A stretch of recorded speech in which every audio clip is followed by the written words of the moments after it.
dum dee dum dum dum dee dum dum dum dum. Disturbia. I should have guessed you would have done that. I wish we could have paid Rihanna to use her track on this episode. Maybe one day. Please, Rihanna. Please, bad girl Riri. Oh, God.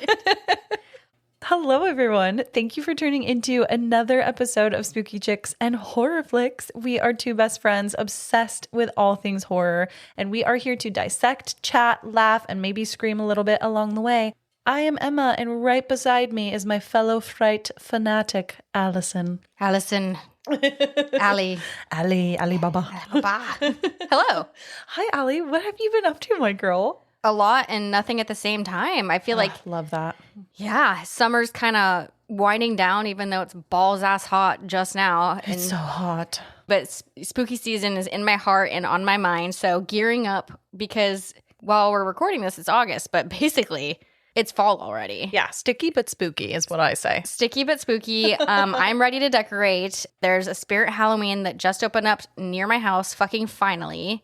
And I think there's one that opened up at your house too. Yeah, the producer and I just found out that I'm being blessed for the first time in my life with one in walking distance to our house. And it is a huge building. So it's going to be a big one. And that's a problem for your wallet.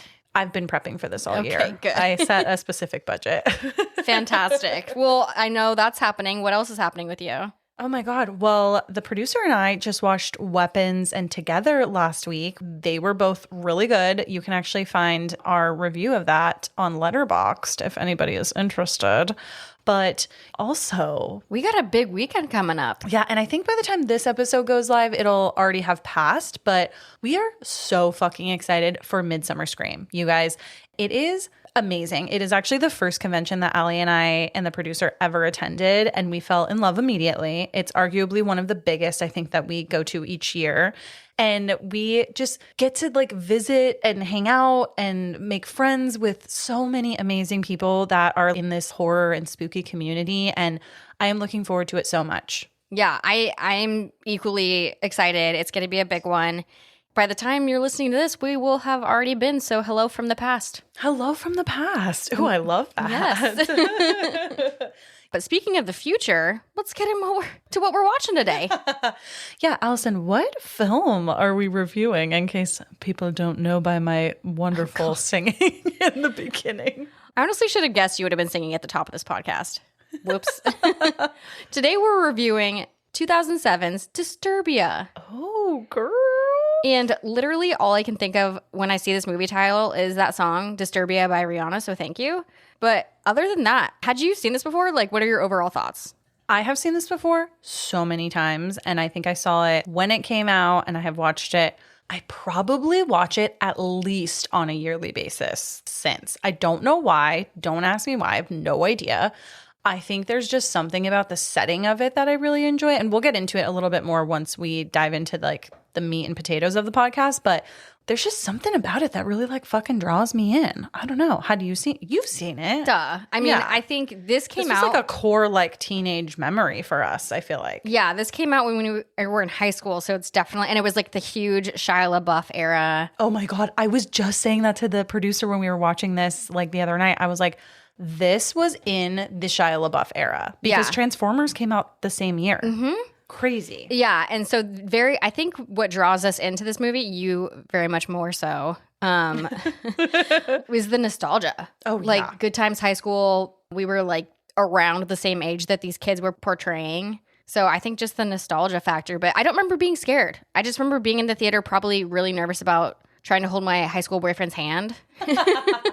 Right? You're focusing on that. Or you're like watching it like a friend's house where it's like all of the teenagers and you're like trying to be cool. Like, oh yeah, we're just going to watch Disturbia. Like, I don't know. It is such a like nostalgic time. I love it so much. I love it too. But if you haven't seen Disturbia, this is your spoiler warning because we're going to recap the shit out of it. So either go watch it and come back, or if you don't give a fuck, come on this house arrest journey with us. Ooh, grab an ankle monitor, if you will.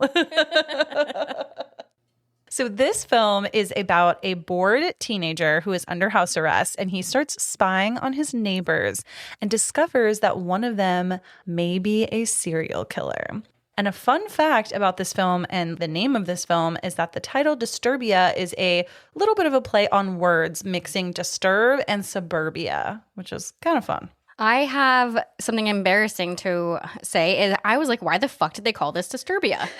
And it's not till later in the movie that Shia LaBeouf says something like suburbia. And I was like, whoa. You're like, oh, this is why. I also have a quick question because I also like need to know what is the deal with Rihanna's Disturbia and like this Disturbia, because Disturbia the song came out in 2008, a year after this movie, because Disturbia the song also has like a creepy factor to it. Does it?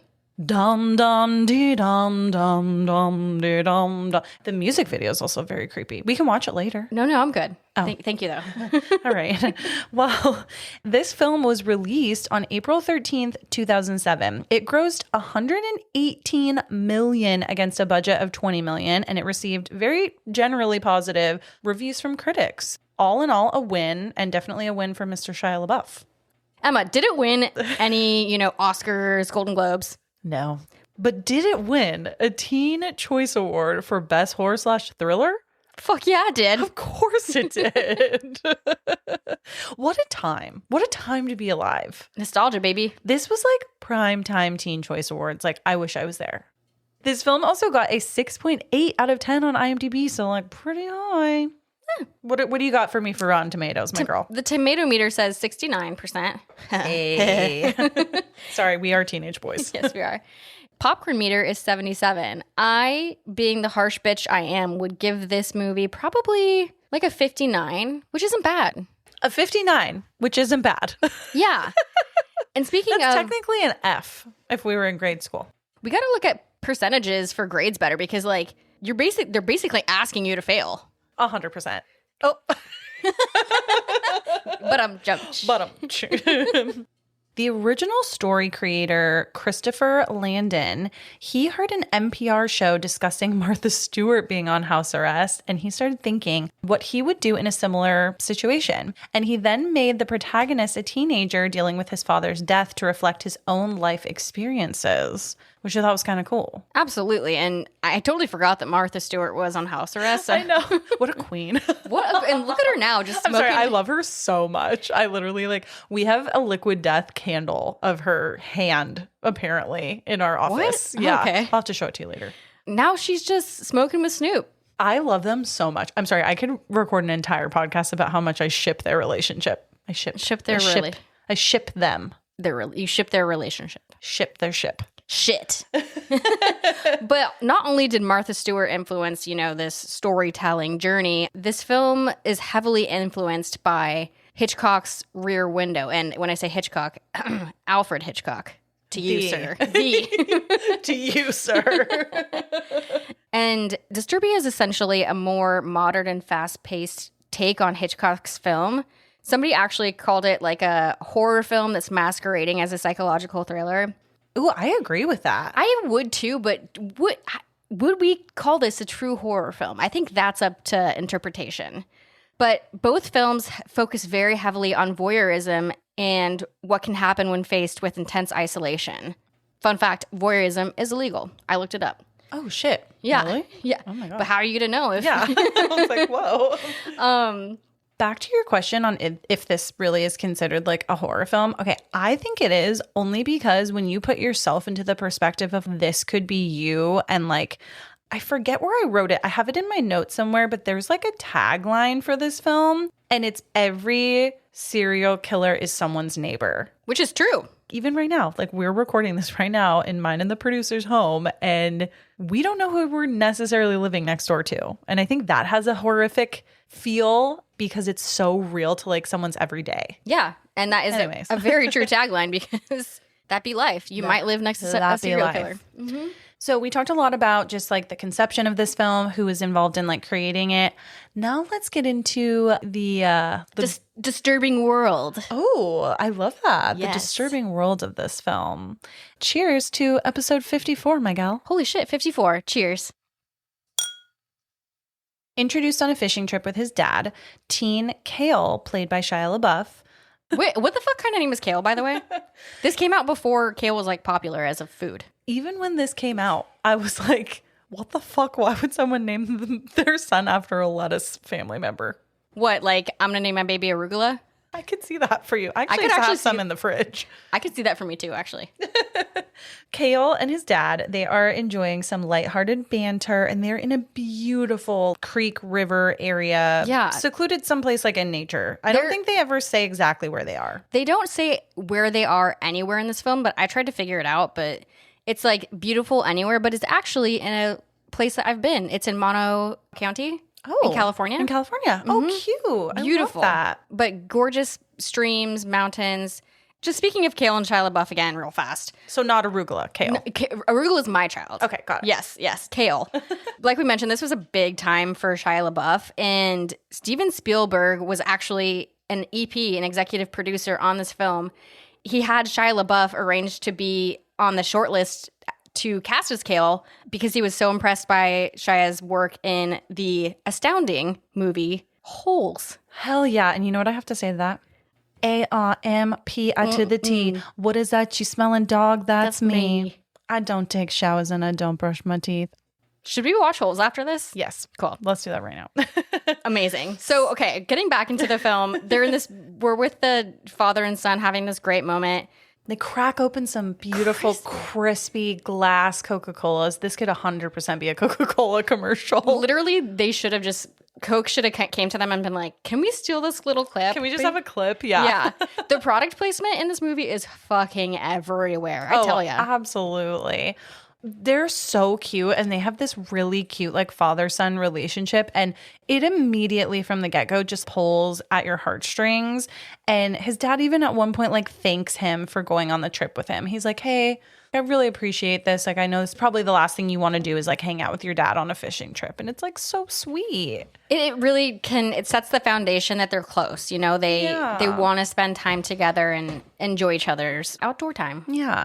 Fun fact about this scene too is that this is actually very heavily improvised, and they just kind of played on each other, and that authenticity really like came to life, I feel like, in the screen.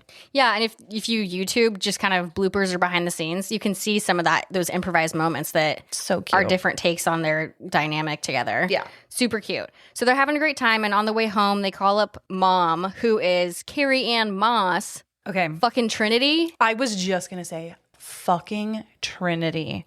They're on the phone with her. They're having like some fun, witty banter. Like, we caught so many fish. And she's like, oh, I bet you're just buying them at the store like last time. So we get this scene where it's this fun family dynamic. Also, Kale is driving and talking on the phone. When did that become illegalized? Great. I had the same thought. Watching this again, I was like, oh, bad boy. But he has like no shame talking on the phone, like phone to the ear. It must have been after this. It was legal at the time, is what the producer is telling us. So. Good, because I would have been real mad because I got a ticket for being on my phone while talking in 2008. Oh, shit. Those fuckers. Oh, shit. I know. So, unfortunately, things take a little bit of a turn, actually, a lot of bit of a turn, and there is a devastating car crash that happens. In this car crash, both of them kind of survive at first, and their car is flipped until another car comes and crashes right into the passenger side where Kale's dad was locked in by the seatbelt. The shot of Kale getting out of the car and going to see if his dad is okay, and we only see the shot of Kale's face, fucking kills me. Because in his eyes, he realizes his dad did not make it. We don't get to see the dad. Thank fucking God. Yeah. And it's that is back when Shia was a good actor. I haven't seen anything that he's been in lately. Well, I was like, what do you mean? I think he's a great actor in this. But just the look on his face said it all. We didn't need to see the dad, what condition he was in. We just knew. And it was devastating. It's a look you never want to have to experience. And then immediately things change, and we are now getting a flash forward, and it is a year later. Kale is at school and he is in his Spanish class. He's asleep in his Spanish class, and he's clearly like really distant. He's withdrawn, and he's obviously like suffering academically from everything that's happened in the result of his father's death. I mean, I love Spanish class, so I'd definitely be awake for this, even if I was really sad. I failed Spanish class, but I tried. You did? Yeah. I ended up taking sign language. Can you still sign? Yeah. Show me right now. I'm signing to Allie. Yeah, totally. In Spanish class, we are also introduced to Ronnie, who we learn right off the bat is some comedic relief, and he happens to be Kale's best friend. Ronnie's played by Ryan Yu, and he actually was in 2009's remake of Friday the 13th. So he's got a little horror Buffy in him. Wait, really? Mm-hmm. Ooh. So I'm going to have to rewatch that soon, just knowing that he's in that. Yeah, I kind of liked that one, but I think it's also within that teen era. It's that time frame that we just love. Horny, hot teens. But Ronnie, the best friend, is giving a speech about what he's going to be doing during the summer, which is the assignment for the day. What are you doing this summer? And we can tell he's comedic relief because he says quizás, which in Spanish means perhaps or maybe. And it sounds like kiss ass. Yeah. So he's making a funny joke in the classroom. He gets one laugh and he's like, oh, I got them. And he keeps saying, well, quizás, I'll go to the beach or whatever. And then Kale is actually called on to speak about what he's going to be doing this summer in Spanish next. Things end up going south because Kale has not been paying attention, clearly, and he is not ready to talk in front of the entire class of what he's planning to do for the summer. He's very, disengaged, and it's kind of sad and, embarrassing because I get that, the teacher's trying to, get him out of his shell, get him to just participate, but it's he clearly has no fucking idea what's going on. Just tell him to, sit down, and, move on to the next person. But then the teacher's like, what would your dad think? Devil's advocate, I think the teacher is being a total dick to Kale. No, that's what I mean. Yeah. Is he needs to give him a little bit of slack. I know it's been a year, but give the dude some grace. Yeah, and if he was fucking sleeping and you're going to call him up to once the teacher is like, what would your dad think? Kale completely snaps and just socks him immediately in the face. And obviously, inevitably, he's going to face some punishment for his actions. Do you feel like Kale's reaction was justified, or do you feel like it was out of line? I think both parties handled this so incorrectly. The teacher shouldn't have been so mean. Kale is clearly sleeping. Just poke Kale and be like, yo, go to the principal's office, bud. Don't make it personal. Yeah, don't embarrass him in front of his entire class. Well, don't fucking bring up his dead dad. And Kale should have vocalized his frustration and left rather than punching. Yeah, agreed. However, I don't know what I would do. I would probably, if it were my dad, I'd probably hit everyone. I think he's kind of justified in it, even though it was the wrong thing to do. Yeah. People can probably understand. But as a result of this action, instead of going to jail because he is 6 months shy of turning 18, he gets 3 months of house arrest with a strict 100-foot ankle monitor tether. So he cannot leave his property. He has to stay all summer, which maybe seems not so bad at first, but then obviously we're going to get into it. Well, who the fuck gets house arrest at 17 for punching someone? And yes, they do mention that he has 2 priors. We don't know what the priors are. Oh, I missed that. Yeah, when they're at the little jury thing, just getting his sentencing. Maybe he was a bad teen. Bad boy? A bad boy. Oh. Once Kale is back home with his mom and he's getting his ankle monitor put on officially, we have a wonderful introduction by Detective Parker, and that is played by Miss Viola Davis. I had totally forgotten she was in this movie. It's such a small role, but I mean, I love it. She's perfect. Yeah. And she's explaining the rules to him and just letting him know you can't do this, you can't do that. And there's also a cop that's in the room. His name is Officer Gutierrez, and we find out that he is actually the vengeful cousin of the teacher. So that just adds a little bit more intensity to the situation, and Kale's like, dude, what the fuck? Of course. Yeah. That should be a conflict of interest, by the way. Absolutely. And I think Kale actually calls Detective Parker later and is like, isn't that a conflict of interest? It absolutely is. But Detective Parker is also like, yo, this seems easy breezy, but people actually go insane during house arrest. So find things to entertain yourself, but in a constructive way. Don't go nutso.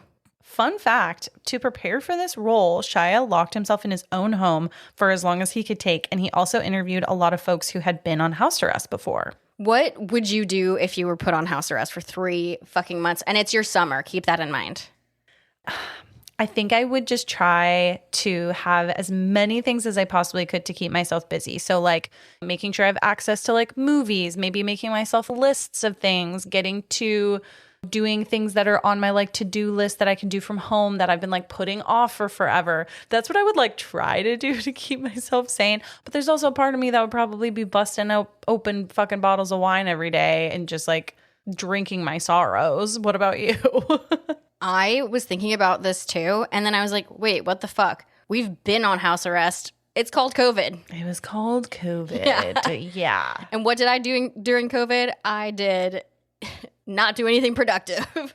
Yeah, I watched a lot of fucking TV. And I mean, at the time of COVID, at least you could go outside and go on a walk if you like wanted to. So I would try to like get sunshine and just try to get some like outside like, air and energy from all of that. But I mean, it would fucking suck either way. Or be kind of interesting, like a social experiment, a little bit. Psychological experiment. It's not social. Yeah. It's like the opposite of social. Anyways.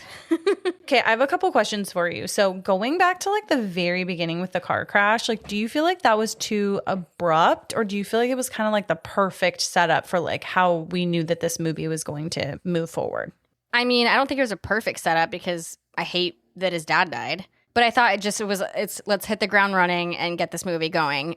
Did it make you more like invested? I think it influences a lot of his angst and behavior. So that's fine. I also want to see how the movie plays out when they get home and they didn't die. Like, what fish did they catch? You know what I mean? I want to know a little bit more about how good that Coca-Cola was. Did he get an A in Spanish class after having his dad not die? Maybe having a little more effort. Yeah. We don't know. Yeah. I love that. What do you think? I definitely think that gut punch in the very beginning of the film totally roped me in. It's almost like when you watch a video or you listen to a speech or what have you where it has such a strong hook. That felt like the hook for me. Okay, what is this fucking movie going to be about? Okay, a kid's on house arrest. But then when you find out why he's on house arrest and you find it in the first 3 minutes of the film, I'm like, oh yeah, I'm in. I like your brain. I choose that instead. I like your brain. Because I think the fact that he's 17 and has an ankle monitor is just, it throws me off a little bit. So I'm like, So at first, Cale seems to be kind of enjoying himself with this whole house arrest situation. So he's playing some video games with friends, vegging out in his room, and he's being a little bit of a pig. He's for sure like a pigsty. And he's kind of taking advantage of it, which like I kind of don't blame him if I was a teenager. Yeah, especially if you're a teenager. And yeah, he's definitely taking advantage of groceries from mom, cable TV. Yeah, it's almost like, oh, no, you don't get to go outside, but you still have all of these things at your disposal. Yeah, while mom's going to work every day and paying your incarceration fee. Yeah. And she gets pretty upset, like rightfully so. And she's like, dude, you've got like some lack of respect for this house. And there's one part in this film in the beginning, and I'm going to say it right now at the top, and it's going to follow me throughout the rest of this film. This fucking film has a killer fucking soundtrack. It does. It really does have like a very distinguished. There's a lot of songs that when I hear of it, I'd think of this movie. I love it. Like right now, we're in this position. He's, just vegging out in his room, and we hear like, until I got high, until I got high, until I got high. Ba-da-da-da-da-da. So kind of a dated song for 2007, but okay. Hey, that's okay. He also was not getting high, but we actually don't know for sure. But yeah, he's vegging out, and Carrie-Anne Moss, the mom, Julie is her actual character's name, is like, what the fuck? And she has turned off his Xbox Live and turned off his access to Apple Music, Apple whatever products. You can see how dated this all is too. She says, I shut off your iTunes too. And I'm like, oh shit, iTunes. I used to buy fucking songs from iTunes all the time. This is truly a 2000s film, like with all of the products and everything in it. She unplugs his TV and he's like, oh yeah, I'm just going to plug that right back in. He's like, isn't that a bit dramatic or something like that? Oh, yeah. That was the dramatic part. She's like, you want to see dramatic? And she cuts the cord of his TV. And I'm like, yeah, girl. Yeah, girl. But also as a single mom, you paid for that TV? Yeah. And also just like let him watch it because it's probably going to help him at least pass the time. Yeah. So we see his room at least has been cut off from entertainment that we can tell. So we start seeing things like him turning Twinkies into a Twinkie tower, an Eiffel Tower Twinkie. Also, if I had access to that many Twinkies, dude. You be eating them or you be turning them into a tower? I'd be eating that shit. I was going to say, that's the right answer. Yeah. And this was actually one of the things that he saw when he was visiting people who were on house arrest. He saw somebody build a Twinkie tower. Oh, that's funny. So that's where he got this. Oh, I love that. Yeah. The director actually lets everybody kind of improv a little bit and come up with ideas. So that was one of them. Well, and the Twinkie tower is actually one of the characters in this film. Totally is. Yes. A little later. 100%. Then one day at home, while he's super bored, obviously, he hears a little bit of commotion from his neighbor's house. He notices that like a sexy new little neighbor, Ashley, played by Sarah Romer, is moving in. Wait, and who is Sarah Romer married to? Chad Michael fucking Murray. Exactly. You know, I met him once. Did you? I have a picture with him at Comic-Con, and he was so sweet. Was he a majestic looking human in real? Yes. Oh my gosh. Absolutely. And I'm right next to him. And it's like a group photo with like 4 of us, and I'm next to him. Fuck yeah. So Kale has now seen that a hot piece of ass is moving in next door. Lovely. We love that for him. Too bad. He's so stoked. He's stoked, but like, what's he gonna do? You know? At the same time that he sees Ashley, he suddenly hears the doorbell ring and he goes down to answer it, and he sees that some kids have pranked him with a flaming bag of dog shit, and he tries to go run after them, and his ankle monitor starts beeping because he has gone outside of the perimeter. Wouldn't you? I wonder how long it's been that he's had it on, because wouldn't you be like, I can't fucking run, obviously? Maybe, but once you get used to the feeling of it, his anger is probably taking over, where he's like, I'm going to fucking get these kids for doing that. But this results ultimately in some cops showing up because they get alerted every time he goes outside of the perimeter. And he was like, no, it turned green. I'm good. But obviously who shows up in this terribly small cop car? I don't know if you noticed that. Was it really small? Car, so small. Oh, that's funny. I did not notice that. I was like, is this a cop car for clowns? I have no idea. Is this a cop car for ants? Needs to be at least 3 times. But one of the cops is Gutierrez, and Kale's immediately like, fuck. He's like, God damn it, this fucking guy. This whole situation like prompts Kale to make a visible perimeter on his property so that he doesn't step outside of it again. And it's so cute in this one moment. I don't know if it happens here or a little bit later, but he like has his perimeter, and then he looks across to like another neighbor's yard, and he sees like a dog who has an electric fence, and he's like, yeah, you and me both, buddy. And I was like, oh, little pals. And I love how he like literally took measurements and was like, all right, here, I'm going to put this gnome here, this rope here. Yep. I don't know if you noticed, but garden shears, back to those garden shears. Mm-hmm. Oh, yeah. You can hear more about garden shears in our last episode, The Burning. And later on, as his new neighbor Ashley comes home, and this happens like while Kale is outside, he ventures back inside real quickly, and he goes into his father's old office, and he is able to get a really good like vantage point of Ashley's house, I think, just from where like his house is positioned. And he's kind of spying on her through the window. And at first he's super reluctant because she starts to change, and he's like, fuck, I should not be looking. But then he just fully embraces, and he's like just spying on her. I think you can kind of tell too, this was his first time one of his first time going into his dad's office. Like, you don't want to go in there. You know? He had some emotions for sure. But he's like, I got to go see this Ashley chick, so I'm going to go into that office and look through that window. I got to go see this honey. Mm-hmm. Do you think you would spy like Kale if you were grounded? I want to say no, but I think I've said this before. I had this weird memory of, we used to have a house on the river, and it was right across from a casino. And obviously the adults are all like having fun, drinking, whatever. So the kids, were left to do something. And then we had this massive telescope, and we would spy in people's rooms with a telescope across at the Harrah's Casino. That's amazing. That's illegal. Oops. Whoopsie. Whatever. I was like 15. Would you do this? Yes. I also would like to think that I would not, but the producer can attest that I'm always looking outside of our windows at what our neighbors are doing or who's walking by. Are people trying to steal our tomatoes that are in my planters that are on the perimeter of our front yard? Or checking Find My Friends and seeing where I'm having lunch. That's not spying with my eyes. Totally. The next day, Kale's BFF, Mr. Ronne, he comes back from vacation. He was vacationing in Hawaii. And finally, Kale has someone else to hang out with on house arrest. Ronnie just shows up with a small can of macadamia nuts, and he's like, here you go. and freaking Kale's like, that's all you got me from Hawaii? And he's like, what? I like macadamia nuts, so I'd be like, hell yeah. I know. But Kale has a lot of fun stuff to show Ronnie, because he's like, Ronnie, bro, let me show you all the spying that I've been doing on my neighbors. One of the neighbors is like committing infidelity. Yeah. And he's like, oh, this neighbor is doing this. And then he's like, oh, this one's doing this.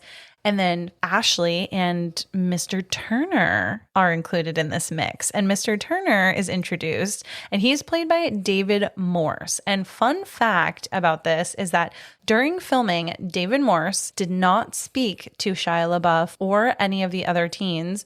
Shia LaBeouf said that when we finished filming, he was so very friendly, but he's a method actor. And as long as we were shooting, he would not say a word to us, which I love that. Like, I'm stoked on that. That would terrify me. Terrifying. Well, specifically from him too, because he plays creepy very fucking well. Also, hot or not? Whoa, that silver hoop earring, no, sir.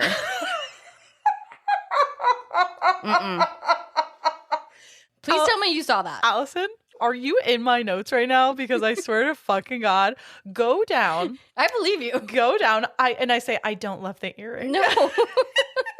So that's a not hot for me. But what about without? That slick back hair, not for me. Okay. It's a bit mullety. And I get it. yeah, just no. I'm assuming you're a yes. How can you tell? Oh God, you like the hoop. You no, must. I don't like the hoop. Tell me, give me a yes or a no, straight up. Did one of your boyfriends in high school have earrings? Well, yes, but I hated him. He got them without my consent. Yeah, but he still had them. Yeah, and then I've dated people that have plugs, which I'm less upset about, but I also hate plugs. Anywho, we're in the earrings a no for me, but a yes for Emma. What? I didn't say it was a yes for me. So we're introduced to Mr. Turner during this show and tell to Ronnie, and basically Kale says, yeah, don't know much about him. He mows his lawn like every day, which who does that? You're going to run out of grass. And that's his only like flag about him. But then when they get to Ashley, now Ronnie is like, oh yeah, tell me more about this babe. And it's like swimming time because she swims it. She has this little routine and she swims it every day. Not loving how they focus on her body so much, but like it's 2007. So yeah. Then later, Kale purposely waits on his front porch for Ashley to come home so that he can act like he needs some help getting mail on the outside of like the perimeter from where his freaking ankle monitor can reach. And he's trying to get her attention. And let me tell you, it fucking works. She comes over and she's like, do you need help? And they introduce themselves to each other.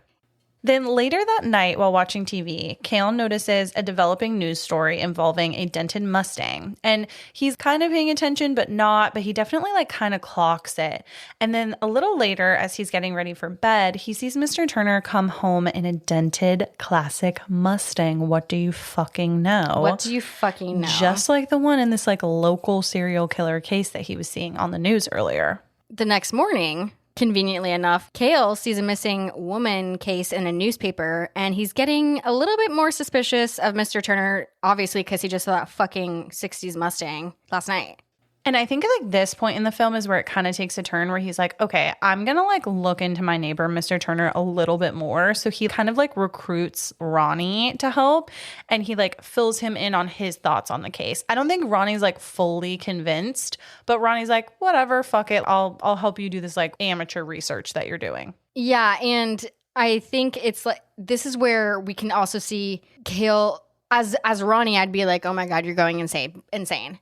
But we see Kale's isolation and loneliness like start to ramp up because like his curiosity is really now getting to him, and he's like, and there's that fine line of, is his mind making him think that maybe like Turner is this killer, or is it like actually the case, you know? And it's kind of hard to believe a guy who's fucking on house arrest. What does his credibility say about him? Totally. You know? Yeah. And he slowly but surely becomes the boy who cried house arrest. Yes. But as they're kind of discussing this potential Mr. Turner thing, we hear a splash. And that means little Ashley Butte time. And so they're both like, oh my God, we got to go watch her swim. And basically she like looks over and clearly she can see them. And they're like, she did not see us. She did not see us. I believe the binoculars have been introduced at this time. I can't remember though if they have or not. And she fully locks eyes with the binocs. And like twice. Yeah. And then all of a sudden we hear the doorbell ring and they're both like, oh fuck. I thought that the doorbell rings in this movie are either very impressive or my parents' surround sound system is very impressive because I thought it was real. Oh my God. You're like, hello. Hello. But so Ashley, obviously it's Ashley at the door, and she's like, I got locked out. And she obviously had just been swimming and comes over. I'm like, why would you go to their house? You know they've been spying on you. and you're locked out of your house? I think she likes the attention a little bit. Oh, like she's like, oh, let me see like what's up over here with these guys. She had already met Kale obviously earlier, probably thought he was kind of cute. And then she's going to use this excuse. Oh yeah, like let's see what they're up to. So and she literally just lets herself in. She does. And she's very like intrigued by their thoughts because lo and behold, Kale and Ronnie kind of like open up to her about what they have been thinking about Mr. Turner. She actually says, hey, where are the coffee and donuts? Like, I would love to join this little stakeout. She's like down to clown around, and good for her. And good for those two young men who get to be in the presence of this beautiful woman. And later that night, they do some more digging on the serial killer case. And they find out that this serial killer is apparently from Texas. And Ashley's actually doing a lot of the research on the computer. And she finds some very disturbing details about the case. The killer used to jam some of the bodies into the walls of his basement. Yeah, and she's telling Ronnie and Kale this. And then they're both like, ew. And she's like, let's get pizza. I know. Kind of love it, though, honestly. Like, you great pass. attitude. Yeah.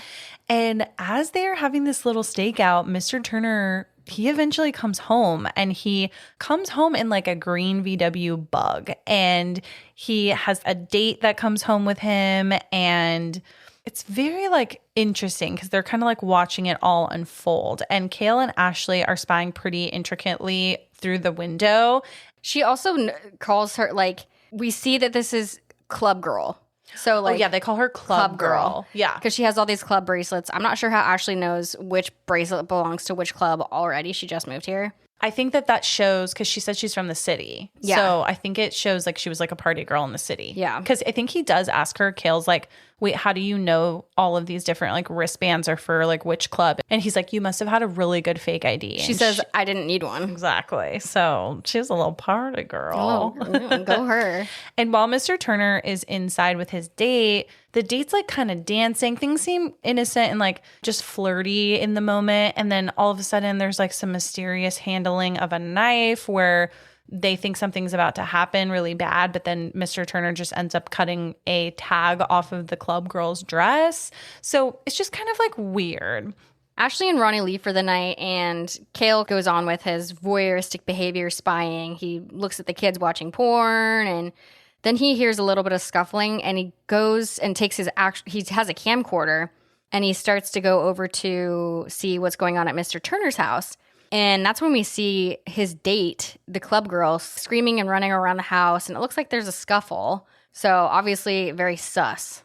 Yeah, we don't know like exactly what is happening, but Kale obviously like starts panicking because the camera kind of has like a malfunction and like a flash goes off, and then he fucking ducks down. Yeah. And he's like, fuck. But then he like brings it up to the windowsill with the display screen looking down at him so he can kind of see like still what's going on. Once he gets back up, he notices that Mr. Turner is like looking straight at him. It's not 100% clear if he's like noticing that he's filming, but it kind of feels like it. So it's like, fuck, okay, Mr. Turner's noticed me, and I would be panicking. I'd be shitting my pants. I'd be like, he's about to call the cops on me. Yeah. But then we see what looks like Club Girl leaving Mr. Turner's house and getting into her car, her little Bug, a sign of the times, 2007, her little Bug car, and bouncing out. This is such a crazy scene because I didn't even catch this for a long time, that we find out later on that the club girl, quote unquote, leaving the house is actually Mr. Turner in like a wig and like I think wearing a dress, right? He's probably wearing heels. He's like really doing the most to make it look like it's this girl. He's straight up got like everything on. The person does, after watching it a couple times, the person does look bigger. But yeah, it's definitely some effort put in there. Very much so. Very much so. I mean, I truly feel like at this point in the film, like his curiosity has become like super dangerous. I would say yes, except for we know that it does lead to sketch ass shit. Yeah. So he's valid in his points, but this could just also be another cautionary tale of like overactive imagination. But unfortunately, as we're going to see now in this next scene, the very next day, Mr. Turner, he visits Kale's mom under some pretty innocent pretenses, but his intrusion is very unsettling to Kale. Kale's like having a grand old morning and going to make himself breakfast, and then he shuts the fridge door, and who's standing there? Fucking Mr. Turner Fucking with Mr. Turner. his fucking silver earring. And I wrote in my notes, I don't love the earring, just so you know. We should rip that thing out. Kale should rip that out. And Kale's being super defensive, rightfully so, because Turner's like asking him about his ankle monitor. First of all, that's very suspicious. Why do you want to know so much about my ankle monitor? He's like, so what'd you do to get that? And yeah, he's like, back off, bro. Kale says, back off, bro, essentially. So right in front of Kale, who's already pissed off and sketched out by Turner, Turner asks Kale's mom out to dinner and movie in front of him. And I'd be like, fuck no. And that's exactly what Kale says. Turner's like absolutely trying to assert some dominance. And something that this scene reminds me of, Als, have you seen Fright Night, the newer one? I don't think so. Fright Night is a horror movie about some vampires like from the 80s, but there was like a remake. Something like this is exactly what happens. And it also kind of reminds me of Lost Boys too. I was just going to say this is Lost Boys vibes. It's giving like all that kind of same energy. After this little situation, Turner leaves and I want to know why Julie, the mom, says yes to that earring. This woman is in mourning. She needs some attention. It's been a year. Come on. It has, but you know. So later, Kale fills Ashley in on the entire situation. And he's kind of frustrated because she doesn't seem to be like taking him very seriously. And she's just like, I'm having a party later. And he kind of snaps at her. It leaves him in this like kind of weird spot before she leaves for the night. This kind of threw me. Like, first of all, how is she having a party? She just moved here. She tells one person and now the entire school's coming. Small towns, baby. Did that not happen in like, you know, your small town? Maybe I wasn't cool enough. No, I was DDing everyone around. She was plenty cool. Okay. She was. She didn't need an ID to get into club place. But yeah, she's bragging about this house party and Kale is clearly jealous and they aren't even dating yet and they're already having issues. My goodness. Spicy. But Ashley's having this bitchin' ass party next door that is fully visible and she knows that to Kale's window. And Kale's like, fuck this shit. I'm going to disrupt this party. And they're rocking music with some la la la la la la la la la la la la la la la la la Dun, dun, dun. I really leaned back in for that. So sorry, producer. So he tries to disrupt the party with this music. I have two questions. Does he think this is going to drown out her fucking party beats? Yeah. Okay. And second question is, shouldn't the cops already be on their way because like noise complaint much? Potentially. But Ashley comes into Kale's room and she confronts him about the spying. They have like a little bit of a scuffle and she's like, you fucking need to tell me like what's going on. He's like, I know you are looking at the party. You're doing this because you knew I'd be having fun. You're watching me enjoy. She's like, what do you do? Do you watch me? Do you spy at me like we spy Mr. Turner? Then he starts to rattle off, yes, I do watch you. But I watch you, read. You don't read like the other girls I know. You think a lot. You look at music. You observe the world. Like he's being sweet and saying nice things. And he says, you look out the window like I do. But when you do, you're looking at the world. When I look out my window, I'm looking at you. And I'm like, creepy. I'm either like creepy you or okay. Now I'm intrigued. I mean, she loves it. It definitely like wins her over and they share a kiss. They smash face. And meanwhile, I love this part, Als. This is one of the parts where things start to scare me. There is a quick cut to one of the windows in Turner's house. We hear the sound of a power tool and all of a sudden we see blood being spattered on one of the interior windows. And of course, the one time these voyeurs should be voyeuring, they're smashing face. Of course. Absolutely. Maybe Mr. Turner saw that they were like getting after it and was like, perfect. Perfect timing. Yeah. But then they finally catch on because they hear a little something and it prompts them to see like what's going on with Turner. And they see Turner hiding what looks like a body in his garage. This is like pushing things from suspicion to like terror for sure. But at least now Ashley is like, I believe you. I have a question though. Do you feel like this is like awkward romance still? And is it because of like the characters? Like I know you're not a big Shia LaBeouf person, but is it kind of sweet? I would enjoy it because I like chaos. So this would fuel my hormones. Okay. So I'd be down. So you'd be down if you were Ashley. Yeah. Okay. just because this is exciting. So an excitement equals endorphins? Well, speaking of excitement, too, the next day while Turner is out at a hardware store, Like a Walmart. Like a Walmart or something, Ashley is fully following him because while Turner is out, Ronnie and Kale are trying to get a little bit more clues into like what was going on and what was hidden in the garage. Poor Ronnie. Sweet Ronnie. He's like, fuck, dude. And he's got to break into Turner's car to try to get the garage code so that they can snoop. Question, why the fuck would a garage code be in a car? Am I missing something? Yeah, usually the garage code is inside of the little device where you have your garage door opener. Really? They have to match. Okay, technology beyond my my brain. While Ashley is leaving the store and she's in the parking lot in her car, she literally almost runs into Turner, like almost runs him over. And he gets into her car and he gives her this whole spiel. And it's kind of like giving her a warning about respecting his privacy. But then he also says something like, oh, you know, I understand a girl maybe as attractive as you is interested in someone much, much older. And it's like, no, he said, not that much older. oh, yeah, he does. So fucking creepy. But it's like, does he actually think she's into him, or is he trying to play it off like, hey, I don't want you to think that I know you're onto me for being a serial killer, so I'm going to pretend that I think you're just into me. I think he's just fucking with her because as he's starting to leave, he says, now you're not the only one who's watching and feel free to pass that information along.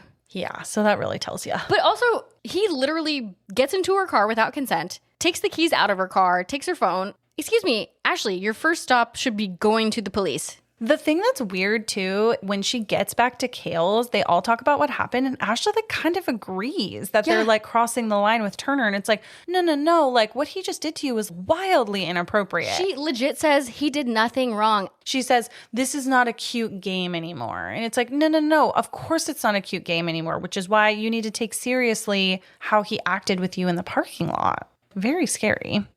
Ashley inevitably then leaves, and later that night, Kale calls Ronnie with more Turner concerns.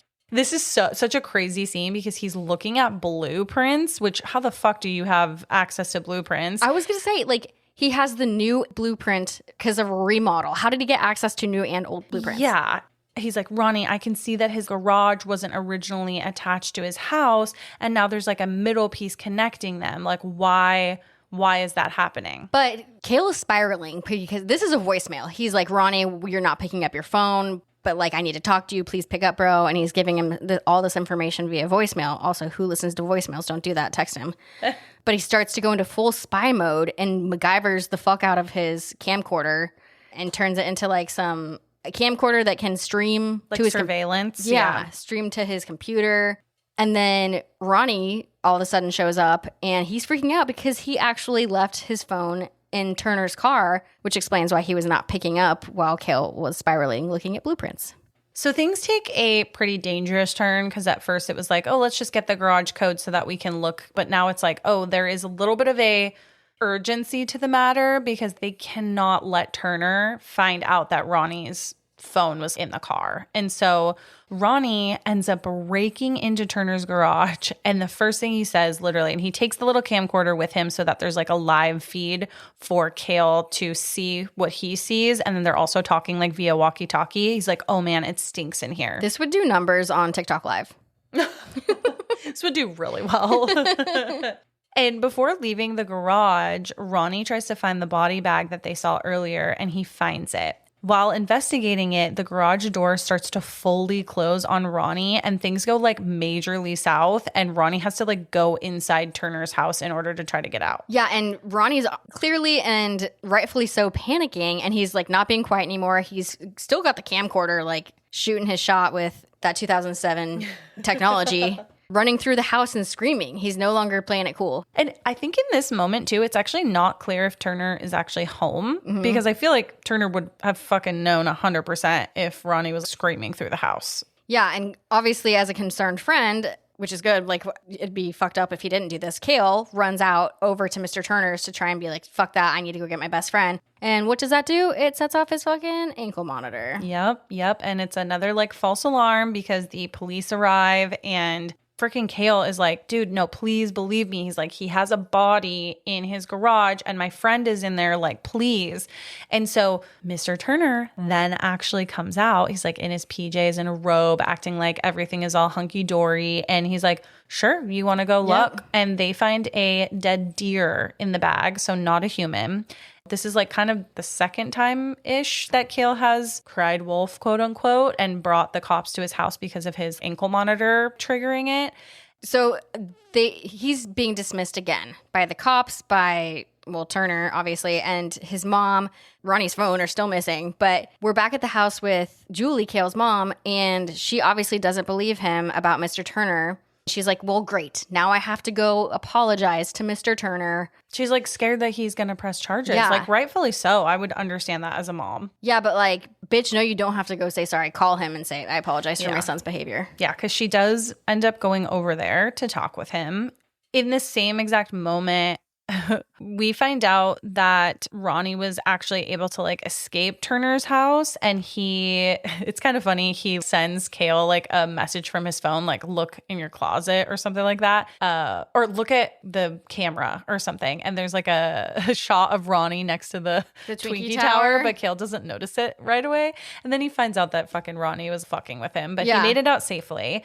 And wrong time for a prank, by the way. Yeah, wrong time for a prank. But he does give Kale the video he's like, oh, you know, they're probably going to want to take this as evidence that we broke in, so let's watch it before they take it away. Yeah. Kale is watching this video frame by frame because something like catches his eye in one of the grates. I think in like one of the vents in the floor, there looks like there's a woman's face, and enhance as every movie they try to zoom in and enhance, whether it's like a video or a photo. This isn't real, by the way. You can't actually enhance things that easily, but he does actually see the corpse. I want to know, so he's playing this footage in the background, and he just looks over for a brief second. How does he notice something tiny go for a brief second? Every single time I watch it, I try to see if I'm seeing what he saw, like in real time, and I can't catch it. No. But like, I don't know. I guess if your mind is just that enthralled in it, you're kind of looking for all these like little details maybe. Or it's a movie. Or it's a movie. And then quick question, like, do you think that you would risk... I feel like I would do it for you. Like if you were in Turner's house and I was on house arrest, I would 100% also go to Turner's and even risk my ankle monitor going off. Are we assuming that... Are you saying you wouldn't do that for me? No, I would absolutely do it for you, but I don't think either of us would be on house arrest and in hot water with the cops and not able to call them. But I would do that for you, obviously. Thank you so much. I would do it if somebody tried to steal your hot dog. Oh my God. Yeah. Because that could happen. That could happen. And I would expect you to do the same for, I love hot dogs. I would. Okay. Meanwhile, because Kale's mom has gone over to try to chat with Turner, he has invited her in and they're chatting. But then all of a sudden, Turner attacks Kale's mom and knocks her unconscious. Turner then storms into Kale's house and he knocks out Ronnie with a bat and then ends up attacking Kale. What I will say is he be moving fast. He is so fast, which I think if you were like a killer, you obviously have to move on your feet. Totally. And I don't know if you noticed this, but he is now wearing what looks like a Michael Myers jumper. Oh, I did not notice that. When did he change? I mean, it might have been under his robe. I'm not sure. But that's what he's wearing. And in a lot of like behind the scenes interviews or footage and stuff I watched on this, they wanted the killer in this, Mr. Turner, to kind of be like a blob, like a shape, which is like very Michael Myers-esque. Because we don't know anything about his motivation or his story or anything like that. So they wanted him to be very obscure and keep it to our imagination, like a blob or a shape. Yeah. Wait, I love that. Yeah. But he's rocking that little auto body shop suit.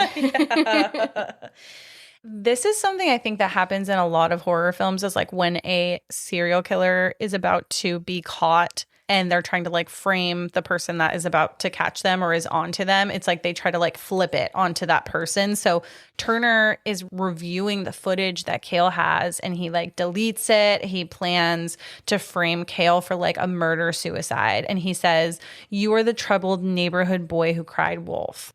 To be fair, Kale has a lot of shit kind of going against him. So like for a hot second, it seems like it could work. For sure. Anyway, so yeah, he's trying to be a mastermind, and he's actually trying to get Kale to sign like a weird faux letter. Oh yeah, like a suicide note. Basically saying, I'm killing all these people, my mom because she's my mom, my girlfriend because Ronnie, or my best friend because he was hitting on my girlfriend or something like that. Turner essentially has all of these reasons mapped out. He could explain away why Kale was the one that maybe did all these murders. Yeah, and then just in time, fucking hottie with a body, Ashley. Thank God for her. I know. She storms in. I love this part because she immediately jumps on Turner's back. I love a girl that can just get on a back like that. You know what I mean? Good for her. I was like really happy about it. So after a little bit of back and forth between Kale, Turner, and Ashley, they're like able to isolate themselves enough where they like make a plan to try to just run for it. And they want to rescue Kale's mom back at Turner's house. But Turner then bashes through Kale's bedroom door, and it prompts him and Ashley to escape through the nearest window. And they're able to like jump out onto the roof and then inevitably jump into like Ashley's neighborhood pool. And this triggers yet another ankle alarm. So they're kind of hoping for this because they like want the cops to come. And he's like, I got to go get my mom. Please make sure the cops come. So at this point, he's like, I'm going to go in and go after her. Like, Ashley, you just need to make sure that the cops are going to arrive. Because the ankle monitor has gone off now, the 911 dispatcher contacts Gutierrez, who happens to be off shift. Okay, call another. Isn't he getting like food or something? He's getting like a big gulp in a burger. Well, that sounds kind of good. I think we're hungry. Gutierrez had wanted to be the one to fuck over Kale, basically. So he's like, yeah, I called dibs. But I'm going to enjoy my Big Mac and my big gulp. Yeah, he has no urgency at all. No. He's like, I'll check it out. Da-da-da. It's like so fucking crazy. Do you feel like this switch from like voyeur to victim, how intense was that like escalation? I feel like that was like a super big, it went like 0 to 100 really quick. Yeah, it's one of those movies that does that, right? It's like a slow burn. Mm-hmm. At first, it's like kind of innocent. Oh, I'm just kind of like observing my neighbors. Obviously, even though that's illegal. Allie, thank you for telling everyone. But then it like really takes a turn because now things are like affecting them personally. 1 out of 100 chances that he was actually right. So totally. Maybe some validation in there. Maybe. After the whole like pool situation, Kale separates from Ashley and he storms into Turner's house to rescue his mom. As he's trying to go through, trying to find her, we're like kind of hearing a little bit of, I don't want to call it like a scream or like a wail, but a whimper. A whimper maybe, yeah.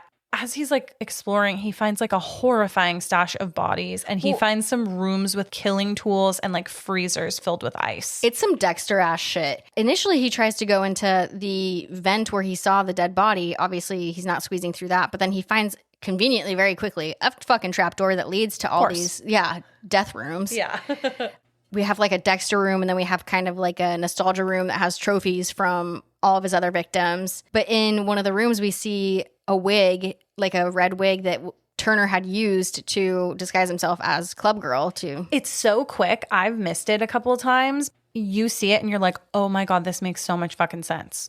I want to know, really, how long has Turner lived there? Because this is a big remodel. How did he get permits and how did nobody notice? Yeah. Because then all of a sudden Kale falls through the floor of the basement that leads to another dirt basement that's covered in water and dead bodies. It's very poltergeisty. At the same time that is happening, Officer Gutierrez finally makes his way to Turner's house. But unfortunately, Turner ambushes him once he's inside and snaps his neck. So like, bye-bye. He got yeeted and He got yeeted real quick. I kind of feel bad for Gutierrez because he still didn't deserve that. Exactly. Yeah.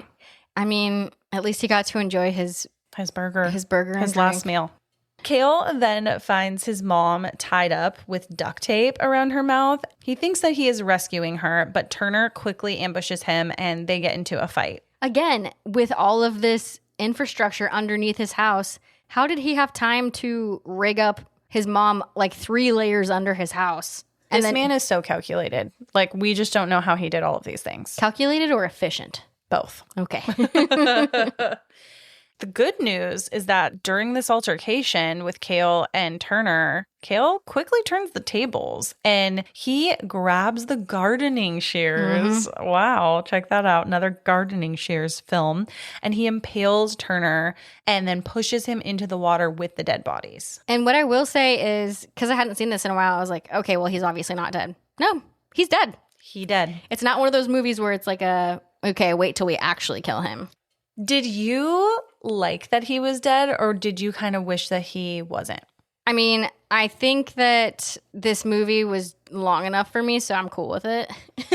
I wish that he wasn't dead only for the pure fact that I love when serial killers are able to get like tried and get like punished for all the shit that he did versus he kind of got away easy by just like dying. For sure. And I get that in real life. But horror film life, you're like, eh. No, but specifically for this, because they tried to make him so not like a real person, just like leave it up to your imagination. The shape. Got it. I think that's why they just killed him and didn't get any closure on like why or when or how. He was dead. It's not like, well, I moved here because my sister was murdered and I'm trying to now murder people too. No, he just... That's all. Yeah, he was just a shape that wanted to kill. Yeah. After Cale and his mom make it out of Turner's house alive, Cale gets the ankle monitor removed for good behavior. Look at that. And I love that Detective Parker is like, yeah, it was for good behavior. Take it or leave it. Yeah. Mr. Freedom over here, Cale, he patches some things up with Ashley, then eventually gets some neighborhood revenge on those kids who pranked him with the flaming dog shit, which is really great. Yep, he gets creative. I just love that he's now finally free and she's like, what do you want to do with your freedom? What do? Go straight back into his room and start doing the shit they were doing before. Yep, and they share a cozy little victorious kiss. And this is like a moment that just feels like it was earned. Overall, in this little suburbia neighborhood, peace has been restored. But we have to always remember, though, that paranoia and voyeurism never fully fades. That's true, but I do like that they just kind of wrapped it up in a cute little 2007 bow for us teenagers. Did you feel like it was too neat, though? Or was it fine? I'm cool with it because of when it came out. It was just the right teen closure. Yeah, it was perfect for our little 14-year-old, 15-year-old brains at the time. Would you watch a never-ending version of Cale quietly watching the kids who annoyed him? Absolutely not. I thought you were going to say absolutely. No, I would. That would turn me that would turn me insane. But it sounds like you would because you like the way Shia LaBeouf looks. And I just think because I'm also like him. I am no better here in this house looking at my neighbors. Nor am I, but... Yeah. Well, that's the film. Fiend. What were your final thoughts? My final thoughts are, yes, it was wrapped up in a pretty little 2007 bow for me, but doesn't it make you ask yourself, holy fuck, like what if somebody's literally watching me? Especially as women, we need to watch our backs more than ever. I'm always asking Cowboy if he's got my 6 when we go to bed and stuff, because I'm like, dude, you need to be watching that door. You need to be watching this house for me and the producer. You just never know until you know. Or maybe you never know, which is even, I don't know if that's scarier. Even scarier. No, totally. It's like if we can be watching people, imagine who's watching us. That's kind of where a lot of the horror for this film comes from. This could be you. We talk about that a lot, is what scares you. And this is what scares me the most, is people doing shit to other people. Yep. Because it's a possibility. As far as this movie in general, cute little team horror for the time. Not scary at all, but entertaining enough to not watch it once every single year. But it's been, almost 20 years? It's a little unnerving to me. And I think everything for me goes right back to that tagline of every killer lives next door to someone. That's true. Just like we were just saying, it's like you never know who's watching you. Truly, you don't know who you don't know. Or you know them. Or you know them, but they're not who you think you know. Hey. Yay. Well, that was Disturbia. You guys can all find us on TikTok, Instagram, and Letterboxd at Spooky Chicks and Horror Flicks if you'd like to see what we are up to. And if you'd like some bonus content and just some fun stuff, then join our Spooky Chicks social club over on Patreon. You can also support the podcast if you'd like by leaving us a 5-star review wherever it is that you listen. And also just following the podcast, pressing that little follow button. But honestly, the best way that you can support us is just by telling another friend who loves horror. And with that, Allison, would you like to close us out? Fuck yeah. Maybe don't spy on your neighbors. But then again, Jeffrey Dahmer lived next to somebody. And stay spooky fuckers.